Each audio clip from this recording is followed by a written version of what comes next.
நாம் தியானத்துக்கு என்று வேதத்தை வாசிப்போம். யாக்கோபு எழுதிய நிருபம் 5ஆம் அதிகாரம் 17-18 வரை. எலியா என்பவன் நம்மை போல பாடுற மனுஷனாய் இருந்தும் மழை பெய்யாதபடிக்கு கருத்தாய் ஜெபம் பண்ணினான். அப்பொழுது 3 வருஷமும் 6 மாதமும் பூமியின் மேல் மழை பெய்யவில்லை. மறுபடியும் ஜெபம் பண்ணினான். அப்போது வானம் மழையை பொழிந்தது, பூமி தன் பலனை தந்தது. அல்லேலூயா. கர்த்தருக்கு ஸ்தோத்திரம். கர்த்தர் அமைப்பதாக. இது நம்ம எல்லாம் கேட்ட ஒரு அதிகமாக தியானித்த ஒரு வசனம். அல்லேலூயா. இந்த வசனத்தை தியானிக்க முன்பாக ஒரு சில காரியங்களை முன்னதாக சொல்றேன். அதாவது நம்ம தமிழ்நாட்டில் பிறந்து சாதாரண குடும்பத்துல வளர்ந்து படித்து ஆசிரியராகி பின்னர் கொஞ்சமா முன்னேறி அவர் இந்திய நாட்டினுடைய ஜனாதிபதியா இருந்தவர் டாக்டர் ராதாகிருஷ்ணன். தெரியுமா? டாக்டர் ராதாகிருஷ்ணன் ஒரு தெரியுமா உங்களுக்கு? நம்ம ஆசிரியர் கொண்டாடுறோமே, அவருடைய பிறந்தநாளுக்கு ஆசிரியர் கொண்டாடுறோம். ஒரு வாத்தியாரு நம்ம நாட்டுக்கு ஜனாதிபதியாக இருந்திருக்காரு. கொஞ்சமாக படித்து முன்னேறி அப்படியா வாத்தியார் இருந்தவர் கடைசியில ஜனாதிபதியாகவே மாற்றிட்டாரு. அந்த அளவுக்கு தமிழ்நாட்டில் பிறந்து சாதாரண குடும்பத்தில் பிறந்து வளர்ந்தவர். அல்லேலூயா. அவர் பரிசுத்த வேதாகமத்தை மிகவும் நேசித்தவர். அதான் முக்கியம். அவர் பரிசுத்த வேதாகமத்தை ரொம்ப நேசித்தவர். பரிசுத்த வேதாகமம் தான் சத்தியம் என்று விசுவாசிக்கக்கூடியவர். அப்படிப்பட்ட அந்த டாக்டர் ராதாகிருஷ்ணன் அவர்கள் ஒரு கேள்வி இன்றைய கிறிஸ்தவரை பார்த்து ஒரு கேள்வி கேட்டிருக்கார். என்ன கேட்கிறான்னு சொன்னா, பரிசுத்த வேதாகமத்தில் உள்ள அனைத்து பரிசுத்தவான்களும் அனைத்து வேதாகம புருஷர்களும் அவங்க எல்லாம் எப்படி வாழ்ந்தாங்கன்னா சாதாரணமான குடும்பத்தில் பிறந்து சாதாரண வளர்ந்தவங்க தான். ஆனால் அவர் வாழ்க்கையில அசாதாரண காரியங்களை செய்திருக்காங்க. அல்லேலூயா. அப்படி அவங்க அசாதாரண காரியம் செஞ்சிருக்காங்க. ஆனா இன்றைய கிறிஸ்தவாகிய நீங்கள் என்ன சாதிச்சிருக்கீங்கன்னு கேட்டாங்க. அல்லேலூயா. அவங்க எல்லாம் அசாதாரண செஞ்சிருக்காங்க. ஆனா இன்னைக்கு கிறிஸ்தவர்கள் சொல்லக்கூடிய நீங்க என்ன சாதிச்சிருக்கீங்க என்று கேட்கிறார். அல்லேலூயா. அதே போல மகாத்மா காந்தியடிகள் கூட அவர் எழுத சுயசரிதை என்ன பேரு? சுயசரிதை பேரு. மகாத்மா காந்தியடிகள் எழுதின சுயசரிதைக்கு என்ன பேரு தெரியுமா? இந்த புத்தகம் தெரியுமா? சத்திய சோதனை. தெரியாதா? சத்திய சோதனை என்ற புத்தகம் எழுதியிருக்காரு. அந்த புத்தகத்தை அவர் எழுதியிருக்காரு. எனக்கு மிகவும் பிடித்த புத்தகம் எது என்று சொன்னால் பரிசுத்த வேதாகமம். அல்லேலூயா. அந்த பரிசுத்த வேதாகமத்துல எனக்கு பிடிச்ச பகுதி எது தெரியுமா? மத்தேயு 5ஆம் அதிகாரம் 6ஆம் அதிகாரம். எழுதிருக்க. நான் போய் சொல்லல. நீங்க புத்தகம் வாங்கி படிச்சு பாருங்க. சத்திய சோதனை புத்தகம் வாங்கி படிச்சு பாருங்க. எனக்கு பிடித்த பகுதி மத்தேயு 5ஆம் அதிகாரம் 6ஆம் அதிகாரம். அது எழுதப்பட்ட மலை பிரசங்கம் எனக்கு மிகவும் பிடித்தது. அதை படித்த பிறகுதான் நான் அகிம்சை கொள்கைக்கு வந்தேன். அல்லேலூயா. நான் சுதந்திர போராடுவதற்கு நான் அகிம்சை கொள்கை தேர்ந்தெடுத்து சொன்னா அதை படித்த பிறகுதான் தேர்ந்தெடுத்து சொன்னார். அல்லேலூயா. அப்படி சொல்ல எழுதிட்டு இருந்தாரு. அதை படித்த அநேக பத்திரிகை நிறுவனங்கள் அவரை கேள்வி கேட்டாங்க. என்ன கேள்வி தான் சொன்னா, நீங்க இயேசு கிறிஸ்துவை ஏற்றுக்கொண்டிருக்கீங்க, இயேசு கிறிஸ்துவ போதனையை ஏற்றுக்கொண்டிருக்கிறீங்க, அதை விசுவாசிக்கிறீங்க. அப்படி ஏன் நீங்க சபைக்கு போகக்கூடாது? கிறிஸ்துவ சபைக்கு ஏன் நீங்க போகக்கூடாது? இயேசு ஏற்றுக்கொண்டிருக்கீங்களா, போதனை ஏற்றுக்கொண்டிருக்கீங்களா, ஏன் போகக்கூடாது என்று ஒரு கேள்வி கேட்டாங்க. அப்ப அவர் சொன்ன பதில் என்ன சொன்னா, இன்றைக்கு இயேசுவை ஏற்றுக்கொண்டு அவருடைய பரிசுத்த வேதாகமத்தை எடுத்துக்கொண்டு அவர் சபைக்கு போகிற மக்கள் வேதத்தில் உள்ள கிறிஸ்தவராக இல்ல. வேதத்தில் உள்ள கிறிஸ்தவராக இல்ல. அதனால நான் சபைக்கு போகல. சொல்ல சரிதானே? இன்னைக்கு பைபிளுக்கு வர்றோம், சபைக்கு வர்றோம். சபைக்கு வர்ற இயேசு ஏற்றுக்கொண்டு அவர் போதனை ஏற்றுக்கொண்டு வரக்கூடிய நாம இன்னைக்கு பைபிள் எழுதப்பட்ட கிறிஸ்தவராக இன்னைக்கு நாம் வாழ்வது இல்லை. அப்படி அவர் வாழாத நிமித்தமாக நான் அந்த சபைக்கு போறது அர்த்தமே இல்லைன்னு சொல்லி நான் சபைக்கு போறதில்லை என்று சொல்லி காங்கிரஸ் சொல்லிட்டார். அல்லேலூயா. இந்த நாட்களில் அநேக பிரச்சாரிகள் இயேசுவை ஏற்றுக்கொண்டிருக்காங்க, இயேசுடைய போதனை ஏற்றுக்கொண்டிருக்காங்க, ஆனா சபைக்கு வருவதில்லை. காரணம் தெரியுமா? நீங்களும் நானும் தான். அல்லேலூயா. நாம சரியா இல்லாதனால, நம்முடைய ஜீவியம் வேதத்தின்படி இல்லாதனால அவங்க எல்லாம் வருவது யோசிக்கிறாங்க. அல்லேலூயா. அவங்க விசுவாசிக்கிறாங்க, இயேசு விசுவாசிக்கிறாங்க. ஆனா அது கூட சபைக்கு வருவதற்கு நாம தான் இடரா இருக்கிறோம். அவங்க வருவதற்கு இடரா நாம தான் இருக்கிறோம். அல்லேலூயா. நீ வேதத்தில் சொல்ற பரிசுத்தவான்கள் எல்லாமே சாதாரணமான மனிதர்கள் தான். அவங்க வாழ்ந்தது பூச்சவங்கள ஆபிரகாம் சரி, தாவீதும் சரி, மற்ற பேதுரு, பவுல் எல்லாமே பத்தியும் சரி, வாழ்ந்தது பூச்சி வரல. அவர் சாதாரண அவரை போல 10 மாசம் அவர் தாயை பெற்றெடுத்தவங்க தான். நம்மை போல சாதாரணமாக அந்த கோவில பாடல் கஷ்டம் அனுபவித்தவங்க தான். ஆனாலும் அவங்க கிறிஸ்துக்குள்ள அவங்க வைராக்கியமா ஜீவித்தாங்க. அது நிமித்தமா அநேக சாதனை செஞ்சாங்க. ஆனா இன்னைக்கு நாம் அவங்களை போல இருந்தாலுமே, அவங்க வேதத்தை நாமும் படித்து இருந்தாலுமே, அந்த இயேசுவை நாம் ஆராய்ந்து இருந்தாலுமே, இன்னைக்கு நாம் என்ன சாதிக்கிறோம் என்பதுதான் முக்கியம். அல்லேலூயா. அன்னைக்கு பாருங்க, ஆட்களுக்கு போன தாவீது தேசத்துக்கு என்ன செஞ்சான்? அல்லேலூயா. அடிமையா விட்டு போடப்பட்ட யோசேப்பு அந்த தேசத்துக்கு பிரதான அதிபதியாக மாறினான். அல்லேலூயா. அடிமையா விட்டு போடப்பட்டவன். பஞ்சபுரிக்கு போன யாக்கோபு திரும்ப விழுந்தாரு. 7 பரிவாரம் வந்தாரு. பஞ்சபுரிக்கு போன யாக்கோபு 7 பரிவாரம் வந்தாரு. ஒரு பரிவாரம் என்பது ஒரு ராஜாவுடைய சொத்து. ஒரு பரிவாரம் என்பது ஒரு ராஜாவுடைய சொத்து. அப்படி ஒன்றுமே இல்லாமல் வெறும் கையோடு போனவர், கோல் கையுமா போன மனுஷன் திரும்பி வரும்போது 7 ராஜாவுடைய சொத்து எவ்வளவு இருக்குமோ அந்த அளவு சொத்தை நினைச்சாரு கொண்டு வந்தார். அல்லேலூயா.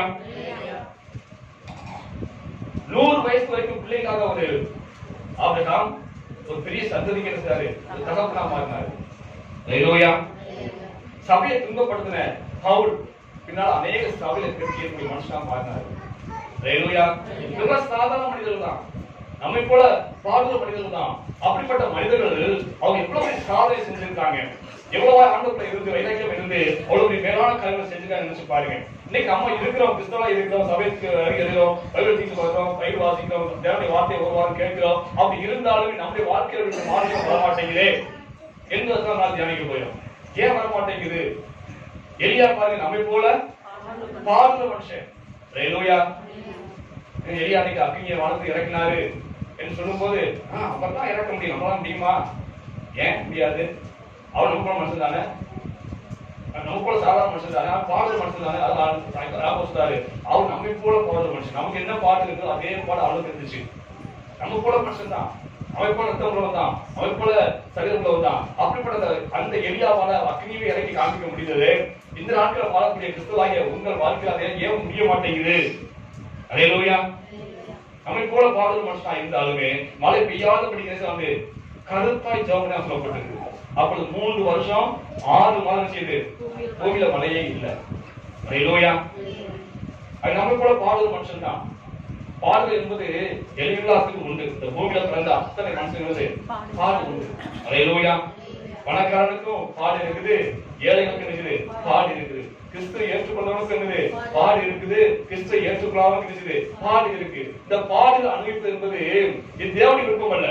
மனுஷன் பாடு அனுபவிக்கிறது என்பது தேவனுடைய விருப்பம் அல்ல. இது தேவனுடைய மனுஷன் பெற்ற சாபம். அல்லேலூயா. மனுஷன் இந்த பாவத்தினாலே வந்து சாபம் தான் அந்த பாடுகள். ஆதியாகமத்தை வாசிப்போம், 3ஆம் அதிகாரம் 16 வாசிப்போம்.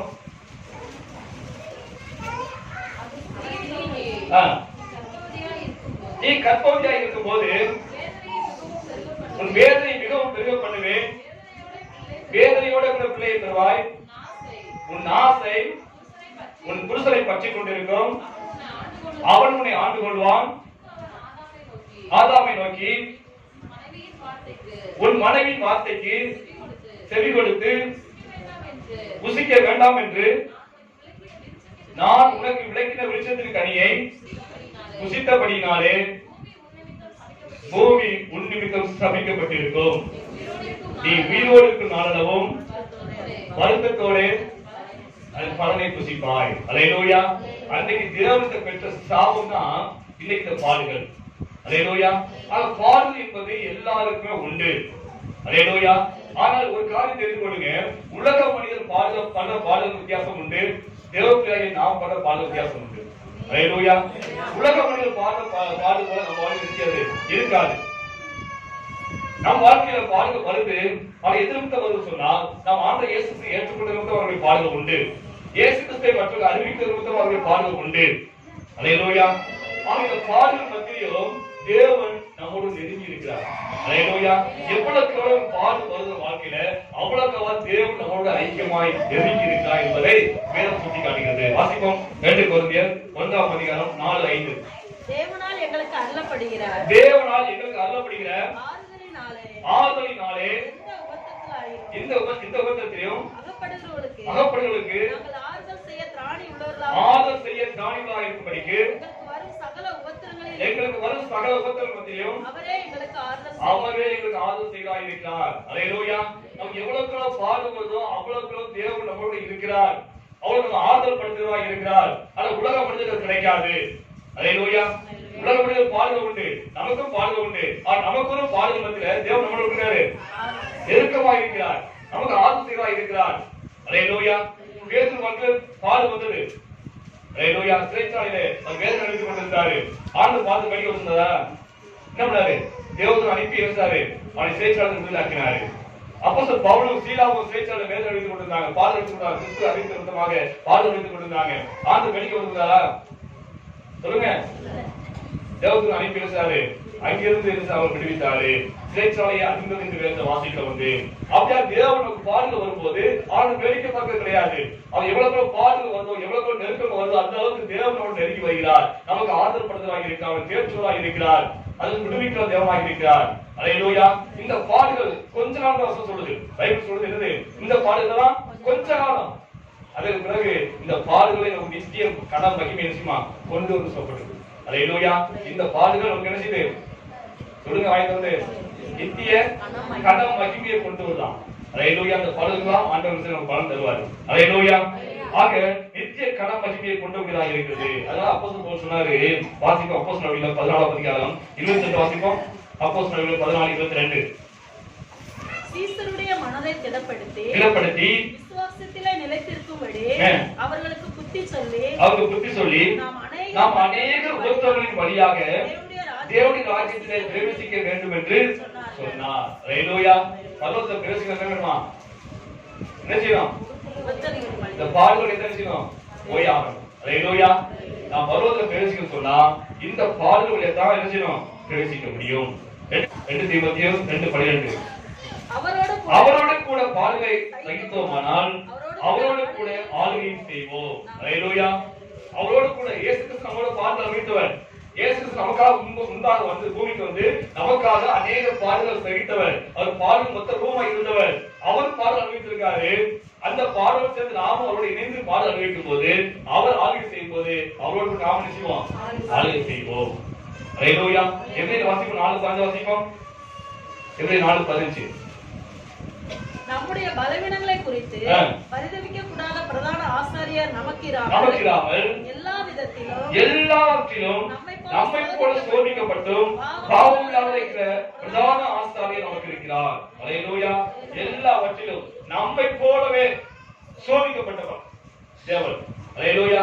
நமக்கு என்னென்ன சோதனை வருதோ அத்தனை சோதனை என்ன வச்சு சொல்லுங்க இயேசு வந்தது. அல்லேலூயா. இந்த பூமியில இயேசு கிறிஸ்து மாம்சத்துல வந்தபோது நமக்கு இன்னைக்கு என்ன பாடுகள் வருதோ என்ன சோதனை வருதோ அத்தனை சோதனையும் இந்த இயேசு கிறிஸ்து வந்தது. அல்லேலூயா. பாடுகள் மொத்த ரூபமாக இயேசு காணப்பட்டாரு. அது பிரதமருக்குள்ள ஒரு பாடல் அளித்துக் கொண்டிருந்தாரு. அல்லேலூயா. ஆக நம்மை போல ஒரு பாடல் வைச்சவர். அல்லேலூயா. ஆக அப்படிப்பட்ட இந்த பாடுகள் என்பது நம்ம எல்லார் வாழ்க்கையிலும் உண்டு என்பதை நம்ம மறந்துவிடாது. அதே போலதான் எலியாவும் ஒரு பாடல் மனுஷனாய் இருந்தாரு. அல்லேலூயா. எலியாவுக்கு நம்மை போல பாடல் இருந்துச்சு, ஆனாலும் ஒரு அசாதாரண காரியத்தை செய்தார். அல்லேலூயா. எலியாவுக்கு என்ன பாடல் இருந்துச்சு வாசிப்போம். 1 ராஜாக்கள் 17ஆம் அதிகாரம் 4-6 வாசிப்போம். 1 ராஜாக்கள் 17ஆம் அதிகாரம் 4-6 வாசிப்போம்.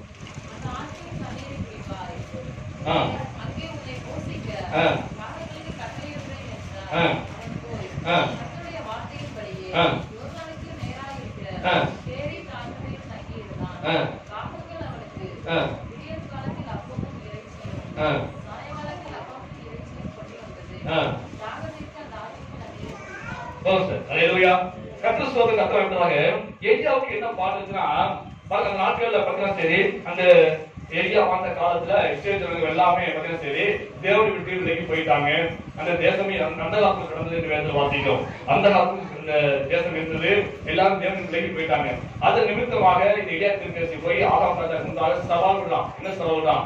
நான் சொல்லாத வரைக்கும் இந்த பூமி செய்யாது, மழை பெய்யாது என்று சவால் விட்டுட்டு அங்கிருந்து திரும்பி வர்றாரு. அல்லேலூயா. திரும்பி வந்த உடனே ஆண்டுடைய வார்த்தை வருது. ஆண்டுடைய வார்த்தை என்ன சொல்ல சொன்னா, நீ போய் என்ன செய்ய ஒளிந்து போ. அல்லேலூயா. நல்லா கவனிச்சு பாருங்க. ஆகாம் ராஜாவுக்கு முன்பாக ராஜாவுக்கு முன்பாக அவனுடைய சேனைக்கு முன்பாக வீராவேசமாக அவர் சவால் விட்டாரு. சவால் விட்டு திரும்பி வரும்போது அவனுக்கு பாராட்டுகளை நினைச்சாரு. என்ன கிடைக்கும்? ஆண்டோட பாராட்டு பரவாயில்ல தைரியம் போய் நான் சொன்ன வார்த்தை சொல்லிட்டு வந்த அப்படின்னு சொல்லி ஆண்டவர் பாராட்டு இருந்துச்சாரு. ஆனா ஆண்டவர் என்னது, நீ போய் ஒழிச்சுக்கோ. அல்லேலூயா. சண்டை போறாங்க, நீங்க 2 பேரும் சண்டை போறாங்க வச்சுக்கிறேன். ஆம்பளை ஒருத்தர் வாட பார்ப்போம் அப்படின்னு தைரியமா சண்டை போறாங்க. உனக்கு பாரு நான் விட மாட்டேன் அப்படின்னு சொல்லி தைரியம் சண்டை போறாங்க. சண்டை போட்டுட்டு வீட்டுக்கு வந்த உடனே மனைவி வந்து எங்க போய் ஒழிச்சுங்க அப்படின்னு சொன்னாங்க. எப்படி கோபம் வராதா? அதுல அதே போல வீர வயசுல பேசுறாரு, நான் சொல்லாம பூமியில மழை பெய்யாது, பனியும் பெய்யாது என்று சவால் விட்டுட்டு ராஜாவுக்கு எதிர்த்து வராரு.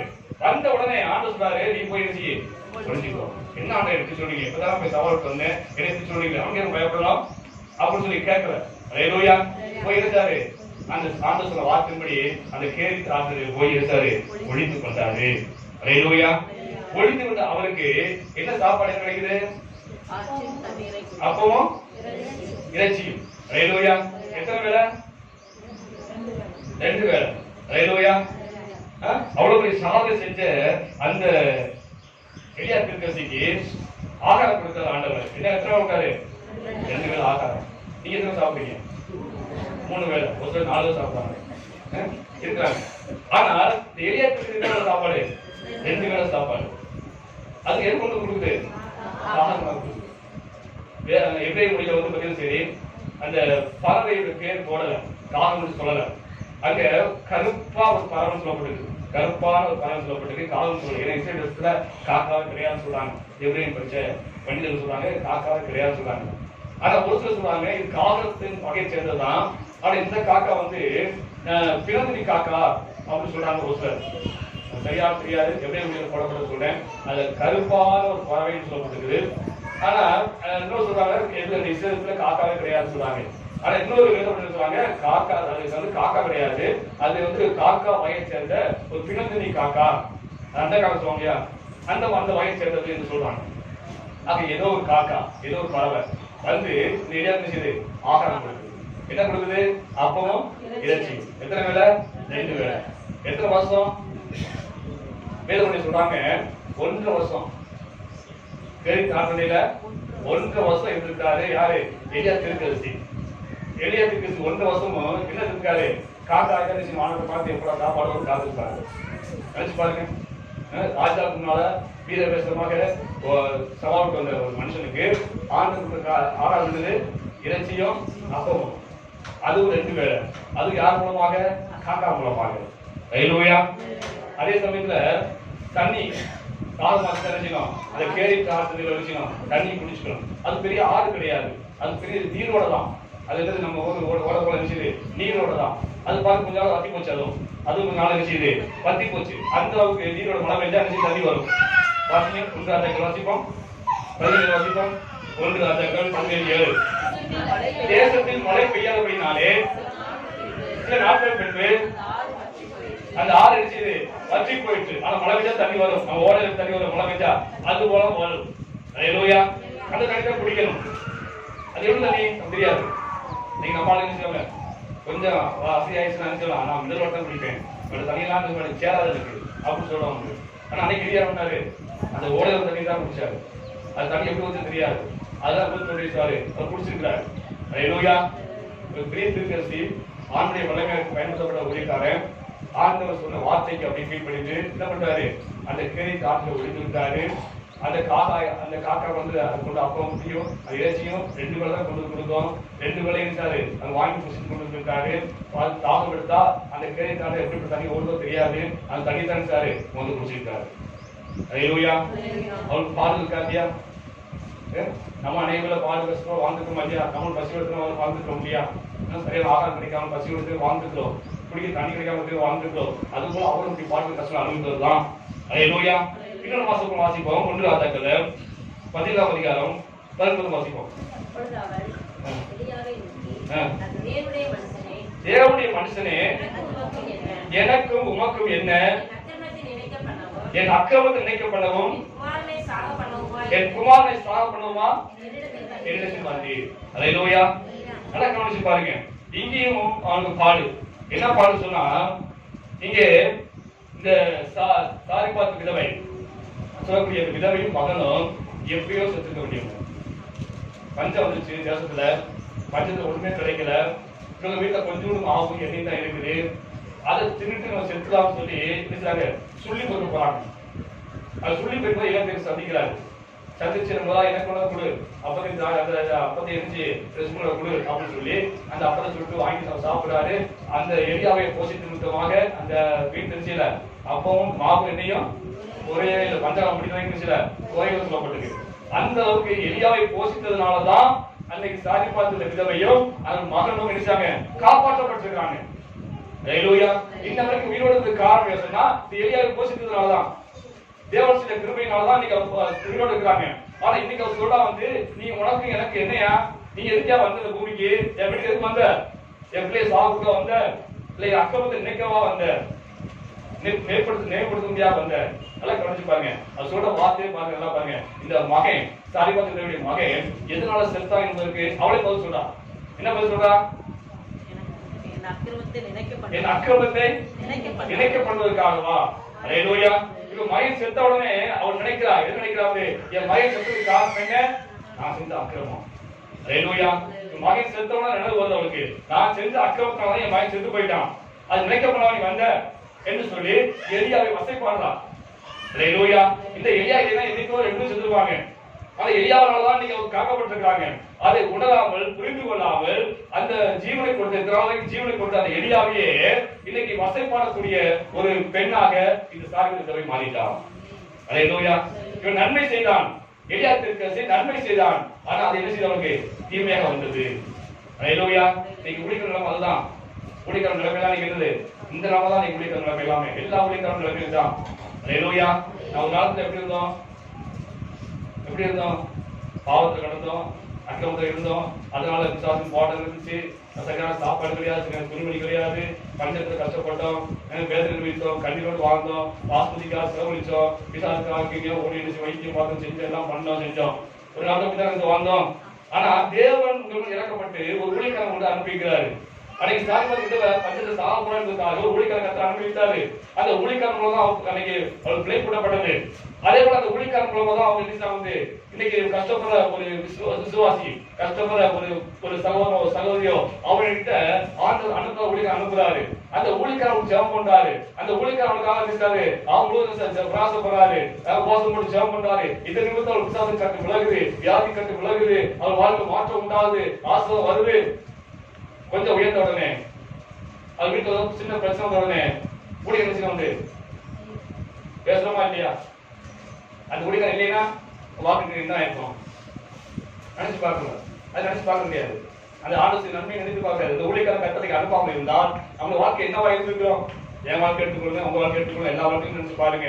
ஒரு ஊழியக்காரன் கத்த உங்களுக்கு இறக்கப்பட்டு ஒரு ஊழியக்காரன் வாழ்க்கையில அனுப்பாமல் இருந்தால், அந்த ஊழியக்காரன் வாழ்க்கை சந்திக்காமல் இருந்தால் உங்க வாழ்க்கை என்னவா இருக்கும்? அந்த ஊழியக்காரனுக்கு தான் நீங்க ஆசிரியப்பட்டு இருக்கிறோம். அந்த ஊழியக்காரனுக்கு தான் நீங்க நமக்கு வாழ்க்கையில உயர்வு உண்டாயிருக்குது. அந்த ஊழியக்காரனுக்கு தான் உங்களுக்கு செல்வாக்கு நீங்க உண்டாயிருக்குது. ஒரு நாள் நம்ம மதிப்பான் யாருமே இல்ல. அல்லேலூயா. நாம் கஷ்டத்தை பார்த்து சொந்தமா வெறுத்து வச்சிருந்தாங்க. எந்த இடத்துக்கு வரமாட்டாங்க, ஒரு மதிப்பு இல்ல, மரியாதை தான் வாழ்ந்து கொண்டு இருந்தோம். ஆனா இன்னைக்கு ஆண்டு ஏற்றுக்கொண்டு இருந்தமாக அந்த ஊழியக்காரன் ஜெபத்துல இருந்தவங்க வாழ்வு ஆசை வந்ததுனால நீங்க அனைத்து சொந்தம் தேடி வருது, கனம் மரியாதை கொடுக்குறாங்க. அல்லேலூயா. இதுக்கெல்லாம் காரணம் யாரு? ஆண்டு அனுப்பியிருந்த ஊழியக்காரன். அல்லேலூயா. அந்த எலியா ஊழியக்காரங்களோட இன்னைக்கு அவங்க பிழைச்சிருக்கா, அன்னைக்கு உயிரோடு இருக்கிறாங்க. அதை மறந்து விட்டு இன்னைக்கு அந்த ஊழியக்காரனை வசைப்படுத்துகிறாங்க இருக்கிறாங்க. அல்லேலூயா. நன்மை செய்த எலியா என்ன வந்துச்சு? தீமையா வாழ்க்கை வந்துச்சு. அல்லேலூயா. இன்னைக்கு அதெல்லாம் வாழ்க்கை வந்துகிட்டு இருக்குது. நம்ம அநேக நன்மை செய்யறோம், அது என்னது? தீமையா வாழ்க்கை வந்துகிட்டு இருக்குல்லவா? அல்லேலூயா. அதெல்லாம் இந்த யாக்கோபு சொல்றாரு, நம்மை போல வாழ்வு மனுஷன். அல்லேலூயா. நாம இன்னைக்கு என்ன பாடு அனுபவித்துக் கொண்டிருக்கோமோ அதே பாடுதான் வாழ்க்கை வந்துச்சு. அல்லேலூயா. நான் ஜெபத்தை பத்தி பேச வரல. இவ்வளவு பாடுற மனசா இருந்தாலுமே அவன் பாருங்க ஒரு பெரிய திரள் கூட்டத்தால ரட்சிப்பு கொண்டாரு. எங்க?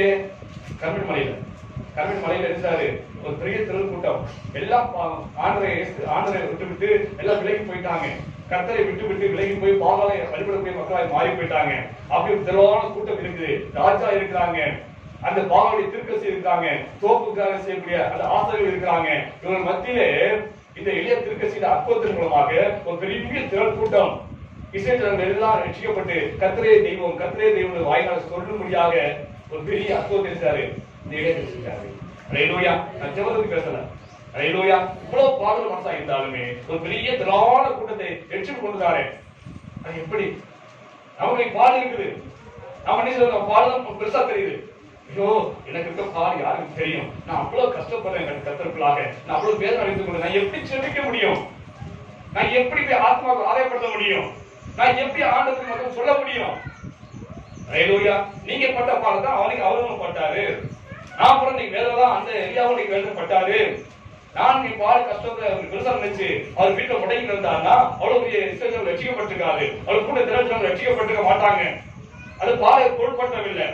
தனக்கு கஷ்டத்தை பொருட்படுத்தவில்லை. அந்த பாரம் இருந்தபடினாலே அவருக்கு ஆத்ம ஆராய்ச்சி செய்ய முடிந்தது.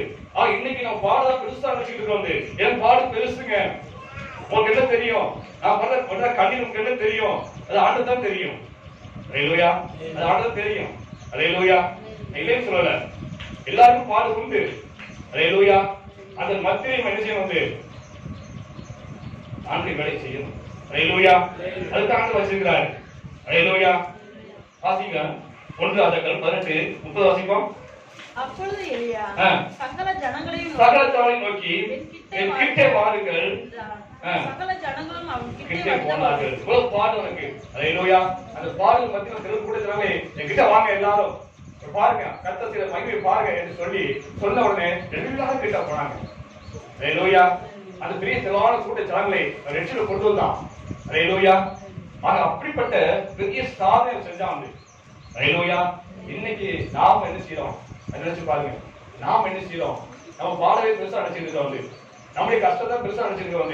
நம்முடைய கவலை பெருசா நினைக்க முடிய அந்த தேவனுடைய வேலை செய்ய நினைக்க மாட்டேங்கிறோம். அவனுக்கு பாடுற மனுஷன் இருந்தான். நமக்கு என்னைக்கு பாடுவது என்ன வேதனை வந்து அத்தனையும் அவன் அனுபவித்தான். ஆனா அதன் மத்தியிலையும் அவன் தேவனுடைய அஞ்சலி கட்டானே.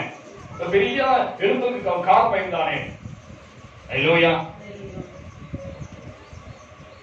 அவ்வளவு திரளான கூட நிச்சயித்தானே. இன்னைக்கு நம்ம தெரு மக்கள் நிச்சயத்துக்கு நாம பாடுறோமா? தெருவுல மக்கள் ஒரு 100 பேர் இருப்பாங்களா? 5 தெரு கூட நிச்சயித்தானே. ஒரு 100 பேர் இருக்காங்க தெருல இருக்காங்க. அவங்க நிச்சயத்தா இன்னைக்கு பேசப்பட்டிருக்கீங்களா? தெரு விட்டு தருங்க. உங்க வீட்டுல உள்ள வச்சுக்கோங்க. உங்க வீட்டுல 5 பேர் இருக்காங்க, 4 பேர் இருக்காங்க. அவங்க ரட்சிக்கப்படணும்னு சொல்லி என்னைக்காவது நீங்க பேசப்பட்டிருக்கீங்களா? உங்க பாடுதல் பெருசா தெரியும் உங்களுக்கு. நான் சொன்னா யாரு கேட்பா? நானே அந்த கஷ்டப்பட்டு நானே ஒரு பாடம் வச்சுக்கிட்டேன். நான் சொன்னா கேட்பாங்களா? அல்லேலூயா. நீங்க என்ன புதுசா பாடம் வைக்கிறீங்க? உலகத்தை எந்த மனுஷன் அனுப்பிக்காத பாடம் நீங்க அமைச்சிருக்கீங்க. இயேசு காலத்துக்கு அதிகமாக நீங்க பாடம் வைக்க முடியல. சொல்லுங்க. நம்மள ஆண்டு சொல்லி அடிச்சு தொங்க விட்டாங்களா?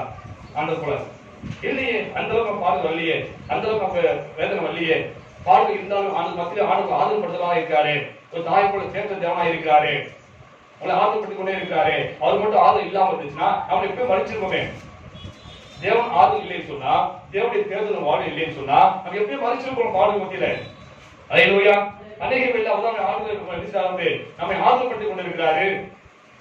ஆண்டவருடைய பார்வையில ஒரு ஆத்மம் வெளியேறப்பட்டதுங்க. ஆண்டவர் ஒரு வீட்டுல உள்ள ஒவ்வொரு லட்சியமும் ஆசைப்படுறாரு. ஒரு தெருவுல மக்கள் ஒவ்வொரு லட்சியமும் ஆண்டு ஆசைப்படுறாரு. அது குடியாரா இருக்கலாம், அபச்சாரமா நேத்திர செய்யறவா இருக்கலாம். ஆனா அவனுடைய ஆத்மம் வெளியேறப்பட்டது. அது ரட்சிக்கிட்டு அவங்களை ஆண்டு வச்சிருக்காரு. அவனை எங்கேயாவது வீட்டுக்கு ஆண்டு வச்சிருக்காரு. அல்லேலூயா. நாம் என்ன செய்து கொண்டிருக்கிறோம்? பாருங்க, வேதத்தை பாருங்க. 100 ஆடு ஓமை சொன்னாரு. 100 ஆடு ஓமை சொன்னாரு. 100 ஆடு ஒருத்தனுக்கு இருக்குது. அதாவது என்ன செய்யுது? ஒரு ஆடு என்ன செய்யுது? காணாம போச்சு. என்ன பண்ணா? 99 ஆடு விட்டுட்டு இந்த ஒரு ஆடு தனி பண்ணா இல்லையா? ஏன்? இந்த 99 ஆடை காட்டிலும் அந்த காணாம போன ஒரு ஆடு இருக்குது. அது முக்கியம். அல்லேலூயா. அதுபோல ஒவ்வொரு ஆத்மாவும் தேவனுக்கு மிகவும் வெளியேறப்பட்டது. அந்த ஒவ்வொரு ஆத்மா கர்த்தர் நேசிக்கிறாரு. அவனுக்கு அவன் ஆண்டவர் ஜீவனை கொடுத்திருக்கிறாரு. அவனுக்கு அவன் ஆண்டவர் ரத்தம் சிந்திருக்கிறாரு. அவனுக்கு ஆண்டவர் ஜீவனை கொடுத்திருக்கிறார். மறுபடியும் வீட்டில் இருந்து நீங்க அவனுக்காக ஆண்டவர் தேவனுடைய பரிந்து பேசிக் கொண்டிருக்கிறாரு. அல்லேலூயா. அப்ப அந்த ஆத்மா குறித்து நம்ம அக்கறை இல்லாம நீங்க வாழ்ந்து கொண்டிருக்கிறோமே. அவனுக்கு பாடு இருந்துச்சு. எலியா தீர்க்கதரிசிக்கும் அந்த மத்தியில் எவ்வளவு திரளான கூட்டத்தை ரட்சிப்பு கொண்டு வந்தானே. அதுக்கு காரணம் என்ன சொன்னா அவருடைய ஜீவியம். அது காரணம் என்ன சொன்னா அவன் பெற்ற அபிஷேகம். அல்லேலூயா. அதான் முக்கியப்படுத்துற உங்களுக்கு. இந்த மாசம் முழுவதும் நான் என்ன செய்யறேன்? உங்களுக்கு என்ன சொல்லிருக்கேன்? அபிஷேகத்தை பெற்றுக் கொடுங்க. இந்த அபிஷேகம் தான் உங்க வாழ்க்கையை மாற்றும். அல்லேலூயா. இந்த அபிஷேகம் தான் உங்க ஜீவித்தை மாற்றும். அந்த அபிஷேகம் தான் வாழ்க்கை உங்களுக்கு உயர்வை கொடுக்கும். அபிஷேகம் தான் முக்கியம். வசத்துல அபிஷேகத்தை என்ன செய்ய எல்லாரும் கேட்டு பெற்றுக்கொள்ளணும். அன்னைக்கு எளிய திருச்சி பெற்ற அபிஷேகம் தான் வாழ்க்கையில் மாற்றத்தை கொண்டு வந்தது. அதுதான் பாடல் பத்திரிகை கூட அவனுக்கு ஆண்டை ஊழியம் செய்ய முடியாத அவனை என்ன செய்து ஏவியது. ஹல்லேலூயா. அபிஷேகம் எத்தனை பேர் ஒரு மாசமா பிரசங்கம் பண்ணிருக்கேன் அபிஷேகம் பத்தி எத்தனை பேர் போய் வாங்கி ஆண்டு கேட்டிருக்கீங்க? ஜெர்மனிலா எதோ ஜெர்மனிய வசந்தன அபிஷேகத்துக்காக எப்படி ஜெர்மனிய ஜெர்மனும் எல்லாரும் ஜெர்மனும் வசந்தன அபிஷேகத்துக்காக எப்படி ஜெர்மனும் இந்த கால வரைக்கும் விட்டு போயிட முடியாது. இந்த விலாசம் தாண்டி பேசினது உலக மனுஷன் தான். இப்படி இருந்தா எப்படிதான் நம்ம வாழ்வில் முன்னேற்றம் வரும்? எப்படி வாழ்க்கை ஆசிரியர் வரும்? நிருசாரமா இருக்கு. உலகத்தை அதிகமாக ஈடுபட்டு இருக்கோம். நம்ம சொல்ற வார்த்தை ஆண்டு சொல்ற வார்த்தையை தேவனுடைய வார்த்தை கேட்க நாம அப்படி வாழ வேண்டும் என்ற ஒரு வார்த்தை நாம வரமாட்டேங்குது. அந்த இயேசு அபிஷேகம் தான் அந்த வாழ்க்கையில ஒரு மாற்றத்தை கொண்டு வந்தது. ஹல்லேலூயா. அவன் ஜீவி எப்படி படுத்திக்கிறோம் வாசிப்போம்னா வாசிப்போம் 1 ராஜாக்கள்ல 11 வாசிப்போம். 1 ராஜாக்கள் 17:1. கீலேயாத்தின் குடிகளிலே கிறிஸ்தியனாகிய எலியா ஆகாபை நோக்கி என் வாக்கின்படி அல்லாமல் இந்த வருஷங்களிலே பனியும் மழையும் பெய்யாதிருக்கும் என்று இஸ்ரவேலின் தேவனாகிய கர்த்தருக்கு முன்பாக நிற்கிற நான் அவருடைய ஜீவனை கொண்டு சொல்கிறேன் என்றார். ஹல்லேலூயா. இங்க பாருங்க, எலியா தன் வாழ்க்கையில அவருடைய அனுபவத்தை சொல்றாரு. என்ன சொல்றாருன்னா, அன்னைக்கு எலியாவோட காலையில் சொல்லபடி ஒட்டுமொத்த இஸ்ரவேலர்களும் பின்வாங்கி போயிட்டாங்க. தேசம் முழுவதும் அந்த காலத்துல கிடக்குது. எல்லாம் கர்த்தரை விட்டு விக்கிரகாராதனை மக்களாக மாறி போயிட்டாங்க. எல்லாம் பாகாலை வணங்குற மக்களாக மாறி போயிட்டாங்க. அந்த நாட்டுல ஆண்டவர் யாரு? ஆகாப் ராஜா. ஆகாப் ராஜாவும் எசேபேலும் நினைச்சாங்க ஆட்சி செய்றாங்க. ஆகாப் மூலமாக விக்கிரகாராதனை பெருகி போச்சு. எசேபேல் மூலமாக வேசித்தனம் பெருகி போச்சு. அந்த அளவுக்கு அந்த தேசம் முழுவதும் பாவம் நிறைந்ததாக காணப்பட்டது. எப்ப? எலியாவுடைய நாட்களிலே. ஹல்லேலூயா. அந்த நாட்களிலே வாழ்ந்த எலியா சொல்றாரு, கர்த்தருக்கு முன்பாக நிற்கிற நான். யாரு எங்க நின்றுப்பாங்க? நான் எங்க நிற்கிறேன்? கர்த்தருக்கு முன்பாக.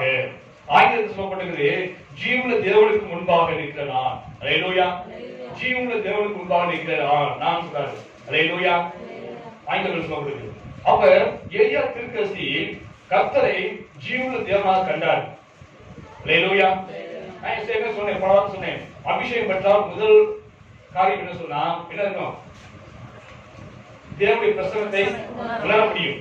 தேவன் என்னோடு இருக்கிறார் என்பதை உணர முடியும் சொன்னேன். அதான் முதல் காரியம். இப்ப பாருங்க, அபிஷேகம் பெற்ற எலியா தீர்க்கதரிசிக்கு ஒரு உணர்வு என்னன்னா, நாம் ஆராதிக்க தேவன் என்னோடு இருக்கிறார். அவர் ஜீவனுள்ள தேவனாய் இருக்கிறார். அவர் என்னை காண்கிற தேவனாய் இருக்கிறார். ஒருபோது கைவிடாத தேவனாய் இருக்கிறார் சொல்ல உணர்வு ஒரு இருந்துச்சு. ஹல்லேலூயா. தாவீது பாருங்க, சங்கீதம் 130 வாசிச்சோம் இல்லையா? 130 வாசிங்க. 1:4 வாசிங்க. என்னை ஆராய்ந்து அறிந்திருக்கிறேன், என் உட்கார்தலையும். அப்ப என்ன அர்த்தம்? ஆண்டவர் காண்கிறாரு. ஹல்லேலூயா. அவர் உயிருள்ள தேவனாக இருக்கிறாரு. அவர் ஜீவனுள்ள தேவனாக இருக்கிறாரு. அவர் எப்பொழுதும் பார்த்துட்டே இருக்காரு. தாவீது அபிஷேகம் பண்ண மனுஷன். அது உணர்வு என்னை எப்பொழுதும் ஆண்டவர் பார்த்துட்டே இருக்காரு. ஹல்லேலூயா. என் ஆண்டவர் ஜீவனுள்ள தேவன் என்ற உணர்வு அவருக்கு இருந்துச்சு. அபிஷேகம் பெற்றால் அந்த உணர்வு முதலாக இருக்கும். ஹல்லேலூயா. யோபு சொல்றார் 19:20 சொல்றாரு, என் வீட்டில் உயிரோடு இருக்கிறார். ஹல்லேலூயா. அவருக்கு பெற்ற அபிஷேகம் கர்த்தர் உயிரோடு இருக்கிறதை அவர் அறிந்து கொள்ள முடிந்தது.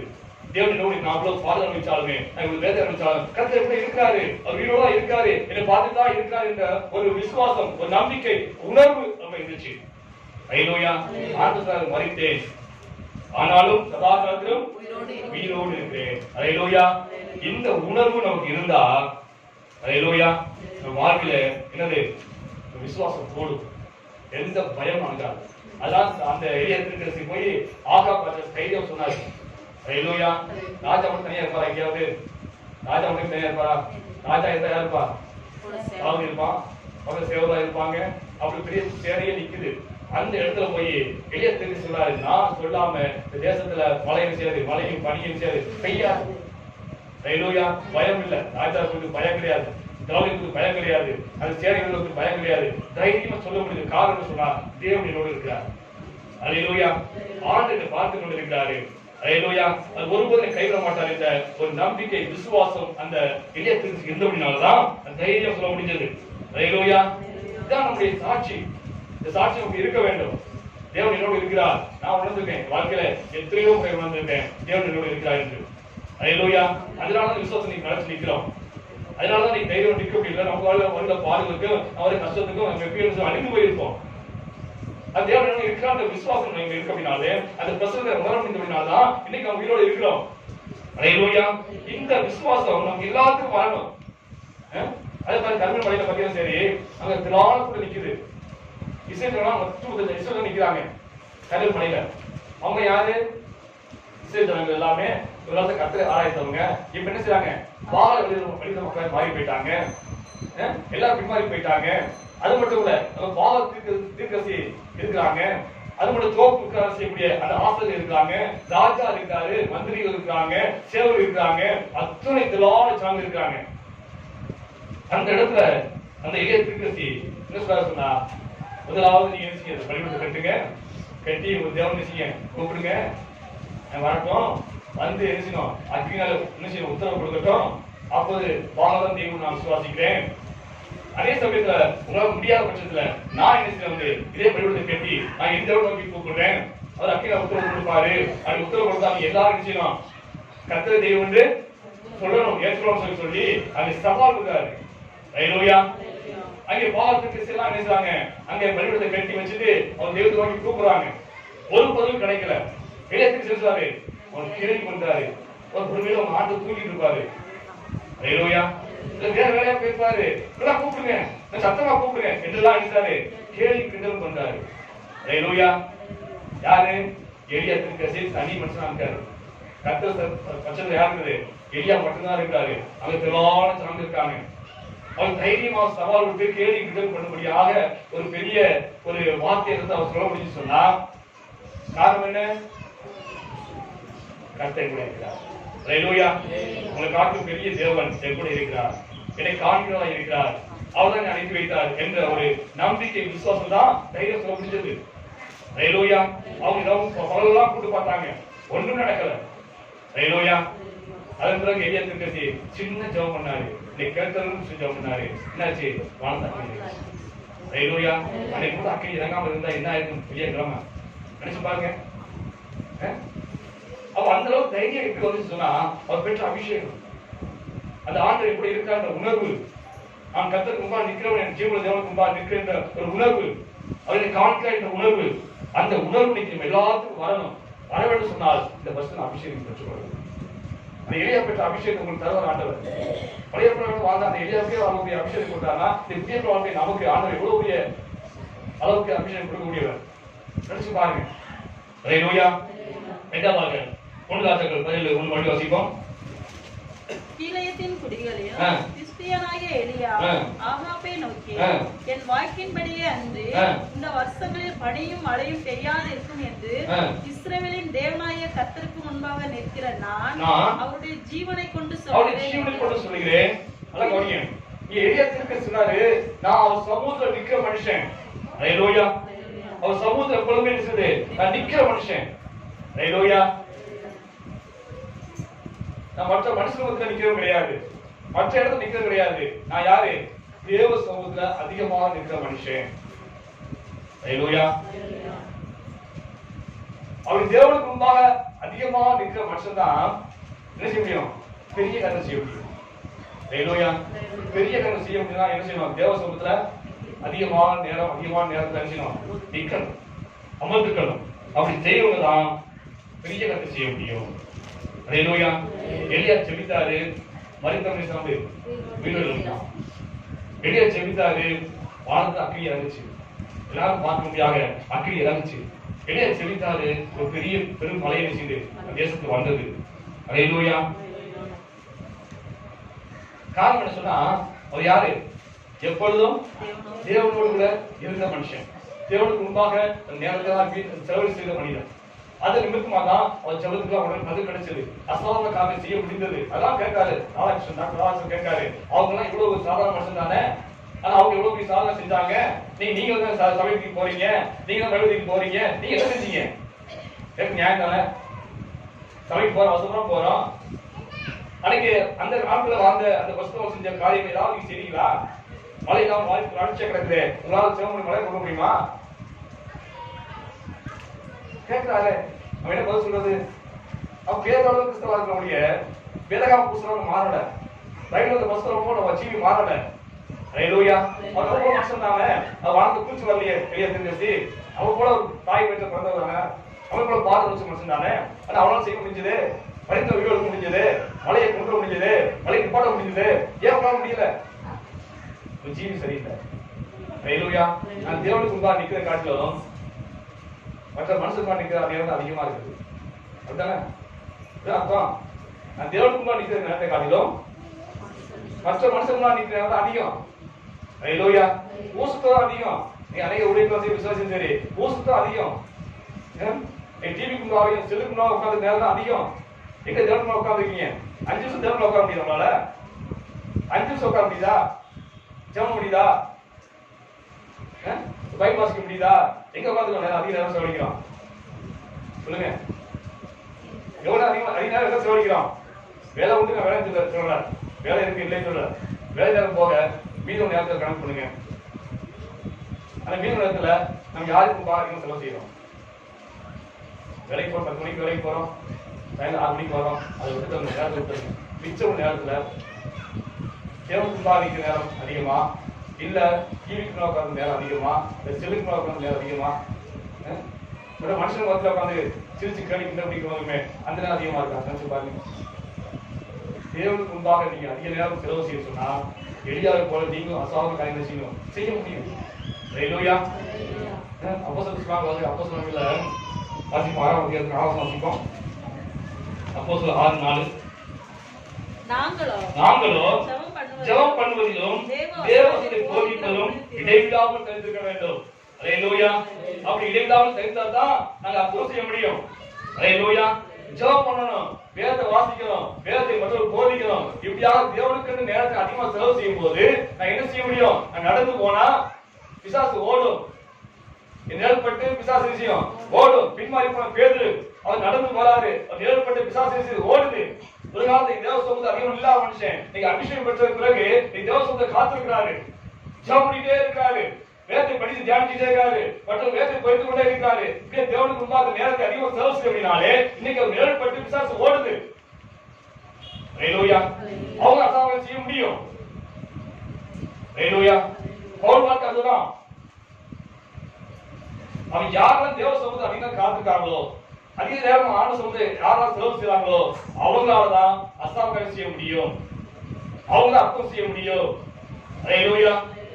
மார்க்ல வாசிப்போம், 3ஆம் அதிகாரம் 14 வாசிப்போம். மார்க் 3:14-15. அவன் 12 பேரை தெரிந்து கொண்டு அவர்கள் தம்மோடு கூட இருக்கவும் பிரசங்கம் பண்ண முடியாகவும் அவர்களை அனுப்பவும் வியாதிகளை குணமாக்கவும் பிசாசை துரத்துவதற்கும் அதிகாரம் உடையவராக இருக்கும்படிக்கு அவர் ஏற்படுத்தினார். நல்லா கவனிச்சு பாருங்க. சொன்னார் ஆண்டவர், அவர்கள் தம்மோடு கூட இருக்கவும் பிரசங்கம் பண்ணும்படியாக அனுப்பவும் வியாதிகளை குணமாக்குவதற்கும் பிசாசை துரத்துவதற்கும் எல்லாத்துக்கும் ஆசை இருக்குது. அதுக்கு முதல் என்ன செய்யணும்? எல்லாத்துக்கும் ஆசை இருக்கா இல்லையா? பிசாசு துரத்தும் ஆசை இருக்கா இல்லையா? நான் கை வச்சுனா வியாதி சுத்தமான ஆசை இருக்கா இல்லையா? அப்ப என்ன செய்யணும்? முதல்ல சொல்றாரு, அவர்கள் தம்மோடு கூட இருக்கவும். முதல் இயேசுவோடு கூட இருந்தா தான் என்ன செய்ய முடியும்? பிரசங்கம் பண்ண முடியும். ஹalleluya. இயேசுவோடு நீ இருந்தா தான் பிசாசை துரத்த முடியும். நீ இயேசுவோடு கூட அதிக நேரம் இருந்தா தான் வியாதிகளை விஷயம் சுத்தமாக்க முடியும். ஹalleluya. முதல் அதுதான் என்னது? ஆண்டவர் கூட இருக்கணும், அதை என்னோட இருக்கும்படியாகவும். ஹalleluya. அப்ப ஆண்டவர் கூட இருந்ததுக்கு அப்புறம் தான் மற்றது எல்லாமே. ஹalleluya. அப்ப நம்ம இன்னைக்கு நாம் வாழ்க்கையில நாம் யாரோட அதிகமான நேரம் செலவு செய்யறோம்னு சிந்திச்சு பாருங்க.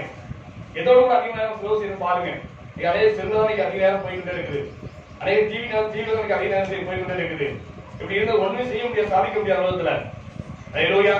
நம்ம வந்து பிரதமர் கேள்வி வைக்கிறான், பிரதமர் மனுஷன் கேள்வி நம்ம கேள்வி வைக்கிறாங்க, நீ என்ன சாதிச்ச?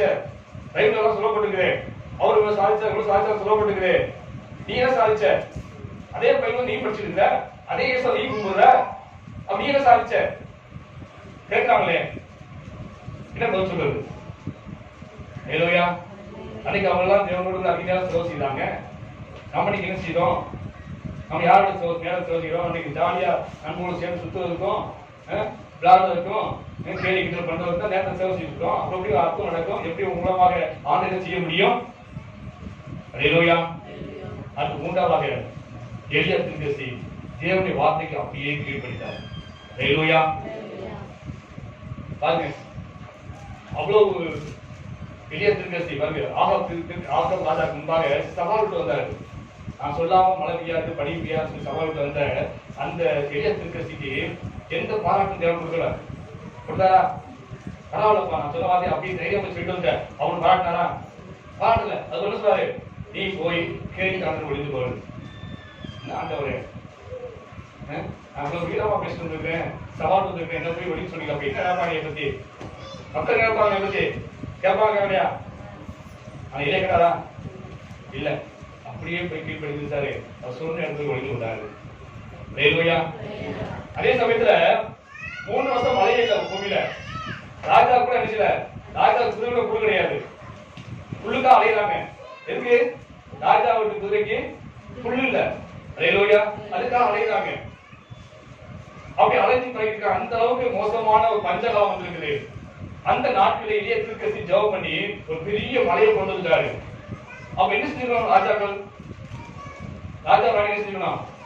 எலியாவை பாராட்டிக்கணும், வெகுமதி கொடுத்துக்கணும். இப்ப 3 வருஷம் மழை இல்லாம இருந்துச்சு, நீ ஜெபம் பண்ணதுக்கு மழை வச்சிருக்கப்பா, உனக்கு என்ன செய்யறாங்க வந்து வெகுமதி காலம் தான், இதை பெரிய ஆளு அப்படின்னு சொல்லி அவளை பாராட்டிக்கணும். ஆனா என்ன நடந்துச்சு? எசபேல் சொன்னா என்ன சொன்னாங்க? என்னுடைய தீர்க்கதரிசி என்ன செஞ்சியோ அது நாளைக்கு வந்து செய்யணும். அவனை நீ கொண்டு போட்டில அதே ஒரு நாளைக்கு போனேன், நான் கொண்டு போட்டு சொன்னான். ஹல்லேலூயா. பாராட்டு கிடைக்கல. ஹல்லேலூயா. இவ்வளவு சாதனை செஞ்சாலுமே தேவனுக்கு பாராட்டு கிடைக்கல. ராஜாவுக்கு இருந்து சில உனக்கு பாராட்டு கிடைக்கல. ஹல்லேலூயா. ஆனால் தேவனுடைய வார்த்தைக்கு அப்படியே கீழ்ப்படிந்தார். சொன்ன வார்த்தைக்கு எந்த கேள்வி கேட்கல, அப்படியே கீழ்ப்படிந்தார். வாசிக்கும் 1 சாமுவேல் 15 வாசிப்போம். 1 சாமுவேல் 15:22. கர்த்தருடைய சத்தத்துக்கு கீழ்ப்படிவதை பார்க்கிறோம்.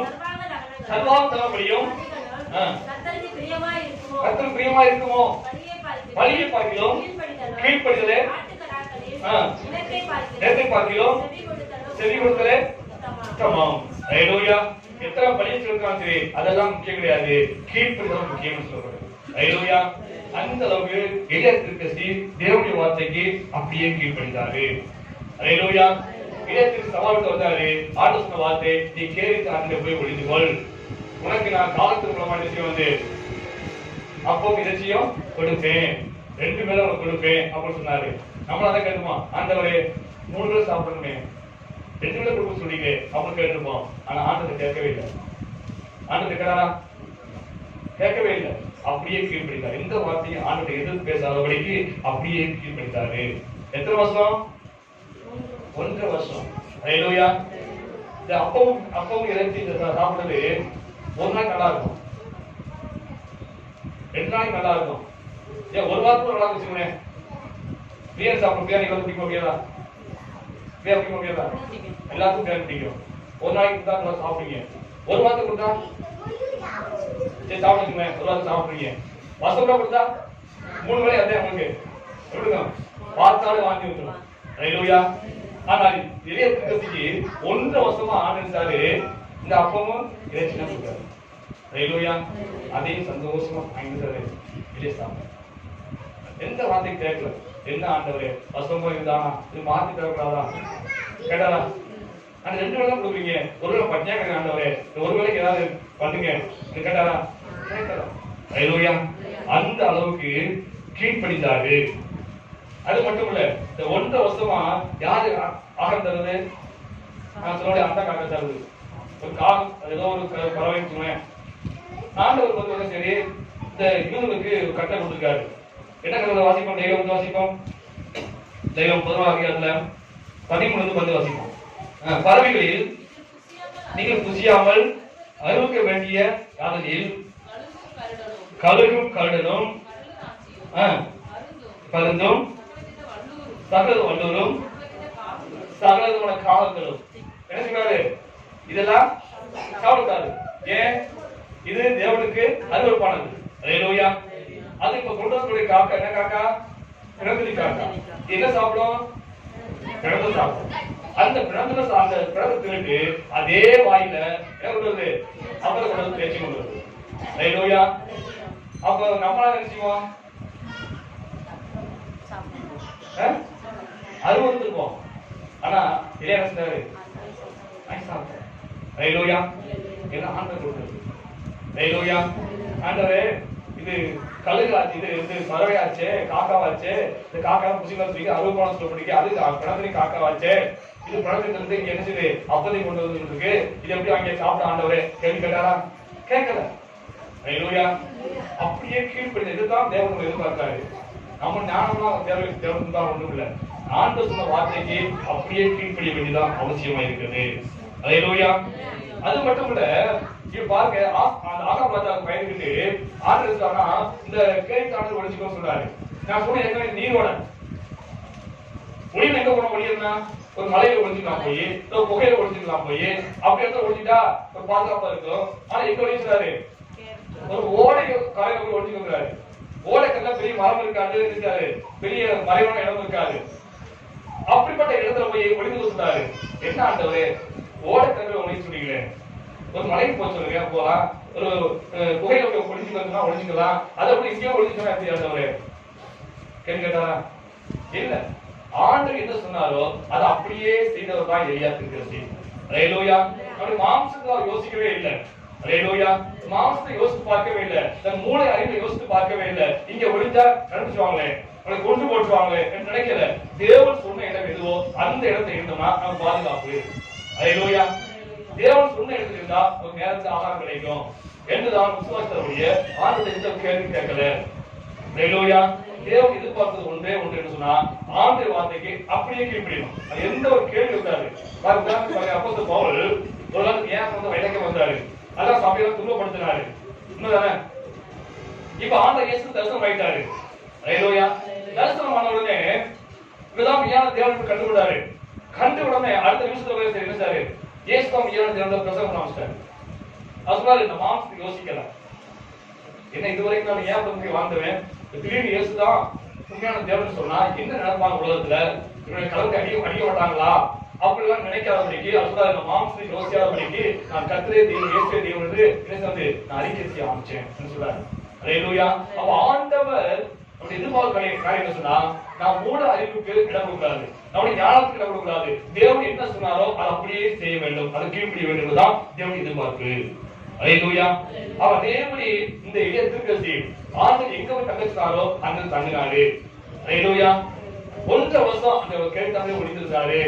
அங்க ஆண்டவர் கொடுத்த அந்த ஆகாரத்தை வாங்கி புசித்தாரு. ஆண்டவர் கொடுத்த தண்ணீரை வேண்டாரு, ஓர தண்ணீர் வேண்டாரு, அது குடித்தாரு என்று வேதத்தை வாசிக்க வந்து எந்த ஒரு கேள்வி ஆண்டவர் கேட்கவே இல்லை. ஹல்லேலூயா. அடுத்து எளிய தீர்க்கதரிசி விசுவாசத்துல ரொம்ப உறுதியா இருந்தார். ஹல்லேலூயா.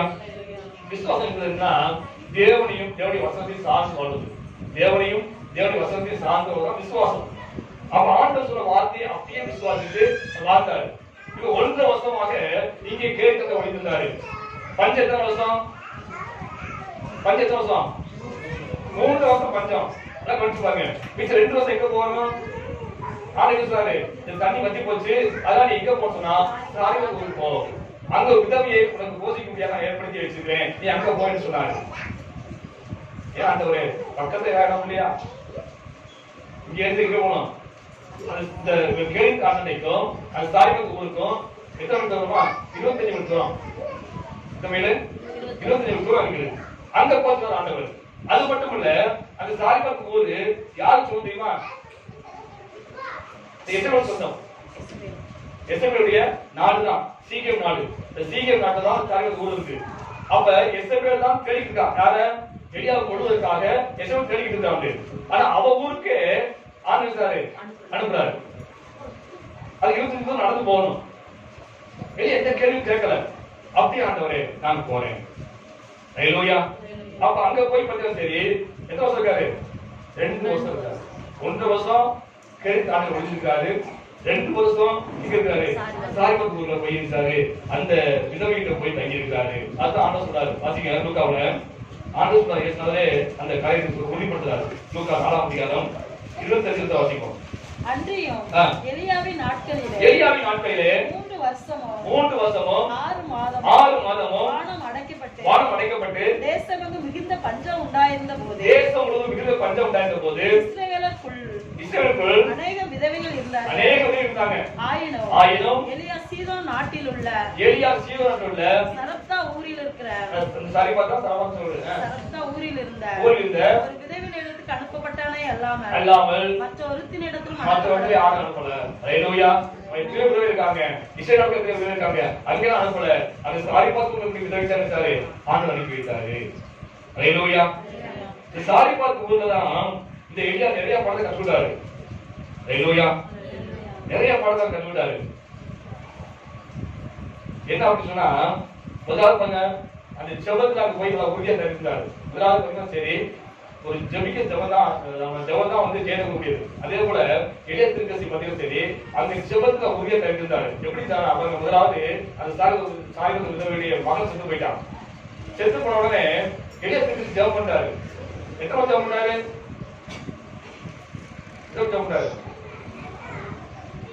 3 முறை ஜெபம் பண்றாரு. எத்தனை ஜெபம் பண்றாரு? ஒரு முறை நம்ம பாருங்க, ஒரு முறை ஜெபம் பண்ணோம், ஒரு ஜெபம் கேட்கப்படல நிச்சயம் ஆண்டு சித்தம்ல போயிடுவோம். ஆனா எளிய திருக்கசி ஜெபம் பண்றாரு, உள்ள உயிரோடு எழுப்பல. 2வது ஜெபம் பண்றாரு, உயிரோடு எழுப்பல. 3வது ஜெபம் பண்ணுறது உள்ள உயிரோடு எழுப்புது. ஹல்லேலூயா. அப்ப பதில் கிடைக்கிற வரைக்கும் என்ன செய்யணும்? ஜெபம் பண்ணணும். அதை கற்றுக்கிட்டாரு. அதனாலதான் அந்த கர்ம மலையில போய் சரி, முதலாவது மலைக்காக ஜெபம் பண்றாரு. முதல் ஜெபம் பண்றாரு, என்ன வரல? மலையை காணும். 2வது ஜெபம் வானத்தை பார்க்காரு, ஒரு மலையும் காணும். 3வது ஜெபம் மலையை பார்க்காரு, ஒரு மலையும் காணும். வானத்தை ஒன்றுமே தெரியல. அவன் 7வது முறை ஜெபம் பண்ணும்போதுதான் அந்த மலையை பார்த்தாரு. மேகம் சின்ன மேகம் நினைச்சது அப்படி வந்ததை பார்த்தாரு. ஹல்லேலூயா. அவன் இது வந்து ஆண்டவருக்கு கற்றுத்தர சொன்னா பதில் கிடைக்கிற வரைக்கும் என்ன செய்யணும்? ஜெபம் பண்ணணும். ஹல்லேலூயா. நம்ம சோர்ந்து போறோம், 1வது ஜெபம் பண்ணுவோம், 2வது ஜெபம் பண்ணுவோம், அந்த காரியத்துக்கு பதில் வரலன்னு சொன்னா என்ன செய்யணும்? நம்ம சோர்ந்துவோம். அப்படியா இல்ல, பதில் கிடைக்கிற வரைக்கும் ஜெபம் பண்ணி என்பதை ஆண்டவர் மனதுல கற்றுக் கொடுத்தார். அதான் 3 முறை ஜெபம் பண்ணா, 3வது முறை தான் பயனோட இருப்பான். ஹல்லேலூயா. அந்த காரியத்தை ஆண்டவர் கற்றுக் கொடுத்தாரு. ஹல்லேலூயா.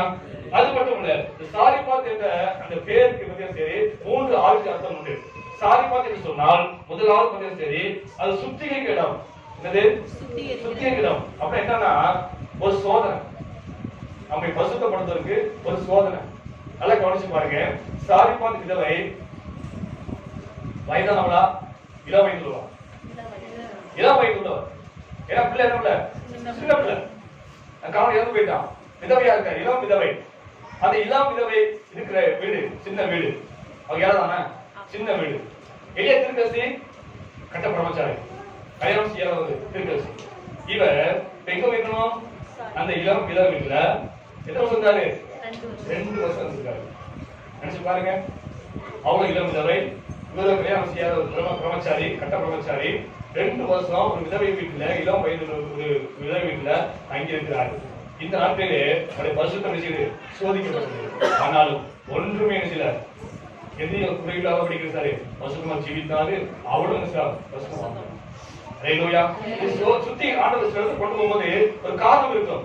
சோதிப்பதற்காக, விளம்புவதற்காக ஆண்டவர் கொண்டு போவாரு. அந்த இடத்துல நம்ம எப்படி இருக்கிறது ஆண்டவர் சோதித்து பார்ப்பாரு. ஆனா அதன்படி ஆண்டவர் எலியாவை சோதித்து பார்த்தாரு. அவன் சுத்த தங்கமா இருந்தான். ஹல்லேலூயா. 2வது பக்கம் சரி, அந்த சாரிபாத் என்ற அந்த இடத்துக்கு பேருக்கு வந்து எப்படியும் சரி, சோதிக்கிற இடம் போடுறது. ஹல்லேலூயா. சோதிக்கணும். என்ன சோதிக்கணும்? பாருங்க, சாரிபாத் வந்து எலியாவுக்கு அறைகள் கொடுத்தாரு, வீடு கொடுத்தா, தங்குறதுக்கு இடம் கொடுத்தா, நல்லா ஆகாரம் கொடுத்தா, இப்படியாக யோசித்து அவனை பாதுகாத்து வச்சிருக்காங்க. இப்படி இருக்கும்போது அவனுடைய மகன் செத்து போயிட்டான். அந்த விதவை கொடுத்த ஆகாரம் கொடுத்து தங்க வச்சிருந்த விதவையுடைய மகன் செத்து போயிட்டான். இப்ப வந்து இவருக்கு சோதனை. என்ன சோதனை?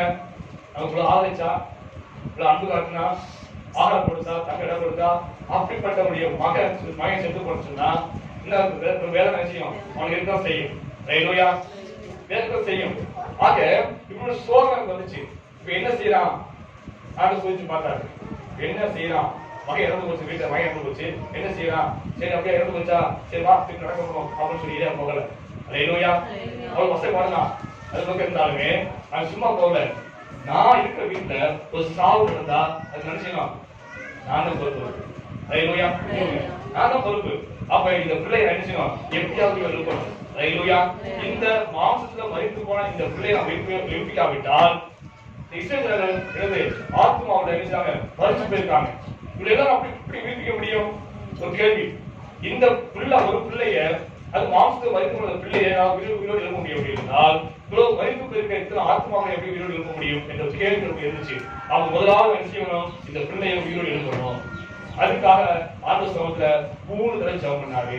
3வது முறை பிள்ளை செய்து உயிரோடு எழுந்துச்சு. ஹல்லேலூயா. அப்ப அவனுக்கு சோதனை காலம், அதாவது சோதிக்கக்கூடிய ஒரு காரியத்தை ஆண்டு வச்சிருந்தாரு. என்ன செய்யணும் பார்ப்போம். நான் வீட்டுல ஆரம்பிச்சு வச்சிருக்காங்க, அந்த வீட்டுல பிள்ளை இறந்து போச்சு. அப்ப என்ன செய்யணும் இல்லையா? சரி பிள்ளை இறந்து வச்சா வா நீங்க நடக்கணும் அப்படின்னு சொல்லி போகாதபடிக்கு நான் தான் உத்தரவாதம். இந்த பிள்ளைக்கு நான் தான் உத்தரவாதம். ஏன்னா இந்த வீட்டார்கள் என்னை போஷிச்சிருக்காங்க, என்னை ஆதரிச்சிருக்காங்க, என்னை தங்க வச்சிருக்காங்க, இந்த ஆகாரம் கொடுத்துருக்காங்க, இந்த அன்பு காட்டிருக்காங்க. நான் இருக்கும் போது இந்த வீட்டுல பிள்ளை இறந்தா அது நான் தான் பொறுப்பு. ஹல்லேலூயா. அப்படியாக ஒரு உத்தரவாதத்தோடு கூட அந்த பிள்ளைக்காக ஜெபித்தான். அது 3 முறை ஜெபித்தான். அப்படியா ஜெபித்து அந்த பிள்ளை உயிரோடு இருக்கிறாரு. ஹல்லேலூயா. அந்த உத்தரவாதம் இன்னைக்கு இருக்குதா? இந்த ஊர்ல ஒரு கம்பம் நடந்துச்சுன்னா, இந்த ஊர்ல ஒரு கொலை நடந்துச்சுன்னா அது யார் பொறுப்பு? அவன் பொறுப்பு. உத்தரவாதம் இருக்கு. அந்த உத்தரவாதம் இருக்கு அவங்களுக்கு. நம்ம தான் செய்யணும். என்ன செய்யணும்? நம்ம ஜெபம் பண்ணணும். ஆண்டு உங்களுக்கு ஒவ்வொரு கொடுத்துருக்காரு. ஹல்லேலூயா. நீங்க வீட்டுல நீங்க இருக்கீங்க, அந்த வீட்டுல என்ன நடந்தாலும் சரி நீங்க தான் பொறுப்பு. அந்த வீட்டுல கலவுறாலும் நீங்க பொறுப்பு. நீ சரியா ஜெபம் பண்ணீங்க கலவு போகுமா? வீட்டுல வருவானா? இல்ல அந்த வீட்டுல ஒரு 6 மாசம் செத்து போச்சு, அது நீங்க தான் பொறுப்பு. உத்தரவாதம் எடுத்துக்கொள்ள வேண்டும். என் வீட்டுல ஒரு சம்பளம் நடந்துச்சுன்னா நான் தான் பொறுப்பு. நான் கருத்தாக ஜெபம் பண்ணினா கண்டிப்பா நடந்துக்காது, காரியம் நடந்துக்காது. ஹல்லேலூயா. என் வீட்டை எப்படி உங்களுக்கு எச்சரிக்கை இருக்குது, அது காரணம் நான் தான். ஹல்லேலூயா. பாருங்க, இந்த சாரிபாத்துக்கு மகன் இறந்து போயிட்டான். இறந்து போனோடனே அவன் என்ன நினைக்கிறா? நான் செஞ்ச பாவம் தான் என் பிள்ளை செய்து மறைச்சு போச்சு. உணர்றாரு இல்லையா? சுத்திகரிப்பு உண்டாகுது. எளியாவும் சுத்திகரிக்கப்பட்டாரு, பசுத்து சோதிக்கப்பட்டுச்சு. அதுக்கு போல சுத்திகரிக்கிறா. இப்ப இந்த பாவத்தை உணரா. இது வரைக்கும் பாவத்தை உணரவே இல்லை அவர். நான் செஞ்சதெல்லாம் நியாயம் இருந்தாங்க. அவனுக்கு பிள்ளை செத்த உடனே அவருக்கு என்ன வருது? ஒரு உணர்வு வந்துச்சு. என்ன வருது? நான் செஞ்ச பாவத்தினால. ஹல்லேலூயா. இந்த உணர்வு நீங்க வருதா? எப்படி கஷ்டப்படுது, எப்படி ரட்சிக்காம இருக்கு? அதனால காரணம் நான் செஞ்ச பாவம் எப்படி நீங்க ரட்சிக்காம இருக்கு? நீங்க உணர்ந்து மாட்டேன். ஹல்லேலூயா. ஒரு பாவம் அறிக்கை செஞ்சா உணர்ந்தா அந்த உணர்வு வருதா? நான் ஊர்ல ஒரு சம்பவம் நடந்து போச்சு, ஒரு கொலை நடந்து போச்சு. அது யார் பொறுப்பு? நான் தானே. நான் ஒழுங்கா ஜெபம் பண்ணிக்கலாம், நான் கருத்தா ஜெபம் பண்ணிக்கலாம், நடக்குமா அப்படின்னு உணர்வு இருக்காது. இந்த உணர்வு உணர்வு இருந்துச்சு. அந்த உணர்வு அப்படின்னாலதான் அந்த தேசத்துக்கு ரட்சிப்பு கொண்டு முடிஞ்சு. இந்த உத்தரவாதம் இருந்துச்சு. அந்த உத்தரவாதம் இருக்குதா? நம்ம கூட பாடு சொன்னாங்க. அவனுக்கு பாடு இருந்துச்சா இல்லையா? பாடு இருந்துச்சு. எவ்வளவு பாடு இருந்துச்சு அவனுக்கு. அதே போல நீங்க கவனிச்சிருக்கோம். அந்த பாடுக்கு மத்தியிலையும் நம்ம என்ன செய்யணும்? உத்தரவாதத்தோடு நினைச்சோம். ஜெபம் பண்ண பிள்ளைக்காக ஜெபம் பண்ணணும். என் பிள்ளை ரட்சிக்கப்படாம காரணம் தான். நான் செஞ்ச பாவம் என் பிள்ளைய பிடிச்சி அன்னைக்கு நான் செஞ்ச பாவத்தினால என் பிள்ளை வியாதியை கஷ்டப்படுது. நான் செஞ்ச பாவத்தினாலதான் என் பிள்ளை ரட்சிக்காம குடும்பமாக வந்து இருக்குது. நான் மறந்துருந்தா என் பிள்ளை மறந்துடும். நான் பாவத்தை அறிக்கை செஞ்சு ஆண்டவருக்கு ஒப்புற வைத்து சொன்னா, உத்தரவாதத்தோடு நான் ஜெபம் பண்ண சொன்னா என் பிள்ளை செய்யும். கட்டி மறந்துருக்கிறோம். அந்த உத்தரவாதம் நமக்கு வேணும். வெளியே நம்ம பாடு பண்ண சொன்னா அவன் எப்படி கருத்தை ஜெபம் பண்ணான், எப்படி கருத்தாக அந்த பிள்ளைக்காக ஜெபம் பண்ண 3 முறை ஜெபம் பண்ண, ஒரு ஜெபம் பார்த்தான், ஒன்றும் கேட்கல. சரி அவ்வளவுதான் ஆண்டு அவ்வளவுதான் போல இருக்கு, ஆயுஷ்காலம் அவ்வளவுதான் போல இருக்கு. உடனே திருப்பி ஜெபம் பண்ணா, 3 ஜெபம் பண்ணா. அவன் மேல குப்பை வந்து சொல்லி 3 ஜெபம் பண்ணா. அந்த உத்தரவாதம் வேணும். ஹல்லேலூயா. மழைக்காக ஜெபம் பண்ணா, ஒரு ஜெபம் பண்ணா மழை காலம், 2வது ஜெபம் பண்ணா ஒரு வாரம் ஒன்றுமே தெரியல, வானம் வெளியே கிடைக்கிற ஒன்றும் தெரியல. திடீர்னு தொடர்ந்து ஜெபம் பண்ணா, 7 கூட ஜெபம் பண்ணா, 7வது கூட சின்ன உள்ளகை நினைச்சு ஹல்லேலூயா. ஜாம்பியா ஜெபித்தாங்க. அது போல ஜெபம் பண்ணணும். பிள்ளைக்காக ஜெபம் பண்ணணும், குடும்பத்துக்காக ஜெபம் பண்ணணும், ஊருக்காக ஜெபம் பண்ணணும். ஒரு கோலம் நடக்கூடாது ஊர்ல, ஒரு கோலம் காலம் நடக்கூடாது ஊர்ல. ஹல்லேலூயா. ஜெபம் பண்ணணும். கிடைக்கிற பதில் ஜெபம் பண்ணணும். அப்படி ஜெபித்தா தான் பெரியா போச்சு, நம்மளோட பெரிய வந்துச்சு. இந்த உத்தரவாதத்தை எடுத்துக்கொள்ள வேண்டும். ஹல்லேலூயா. எனக்கு என்ன எவ்வளவு வட்டிட்டான்னு நமக்கு என்ன? நம்ம குடும்பத்துல அழுகிறது நம்ம கூட சொல்லலாம் போய் தலைவர் இருக்கு அவங்க நினைக்கக்கூடாது. நான் ஊட்ட ஊர்ல இந்த தெரியாம என்ன நடக்கூடாது, எதுவுமே சொல்லாது நடக்கூடாது. மேலுயா உத்தரவாதத்தோட எளியா கூட உத்தரவாதத்தோட ஜெபம் சொன்னா கண்டிப்பாக இன்னும் செய்து நடக்காது. மேலுயா எளியா நம்ம பாடம் சொன்னான். நான் அவனுக்கு அசாதாரண என்ன செஞ்சானே, வானத்தை அங்கே இறக்குனானே, மலையை கொண்டு வந்தானே, மலையை தடை செய்தானே. அதுபோல நாமும் சாதாரண மனுஷனா இருந்தாலுமே, நாம் பாடுற மனுஷனா இருந்தாலுமே எளியா கூட ஜீவிக்கணும்னு சொன்னா இந்த வருஷம் அபிஷேகம் அவன் பெற்ற அபிஷேகம் கூட அவனும் அபிஷேகம் பெற்றோம்னு சொன்னா நம்மளால சாதிக்க முடியும். ஹல்லேலூயா. ராதாகிருஷ்ணன் பதில் சொல்ல முடியும். சொன்னாரே வேதத்தை எடுத்து அவங்க சர்ச்சுக்கு போறாங்க, அவங்க என்ன வேதாந்த புத்தகம் வாழ்றாங்களா கேட்டாரு. அவங்க நம்ம பதில சொல்ல முடியும். ஏதோ பேருக்கா பெருட்டிக்கு வந்தேன், என் சுகத்துக்காக ஏசு கை வந்தேன், என் கஷ்டத்துக்காக ஏசு கை வந்து வாழ்ந்தார். ஹல்லேலூயா. இப்படி வாழணும், மற்றபடி ஜீவிக்கணும், தேவன் நெருங்கி ஜீவிக்கணும். உலகம் நேரத்தை காட்டும் ஆண்டு அதிகமான நேரம் செலவு செய்ய வேண்டும். அது முன்பாக எப்பவும் மிக்க மனிதராக இருக்க வேண்டும். அப்படி இருந்து சொன்னா எளியவை காட்டணும், மேலான என்ன செய்யலாம் செய்ய முடியும். ஆண்டு சொன்னாரே நான் செய்த காட்டும் நீ விசுவாசிக்கிறவன் இன்னும் பிதான என்ன செய்வான் சொன்னாரே. ஹல்லேலூயா. பிதா இயேசுக்காக பிதாக செய்ய வேண்டாம், இயேசு கூட என்ன செய்யலாம் செய்யும். ஹல்லேலூயா. அது வாக்கியம் செய்யணும்.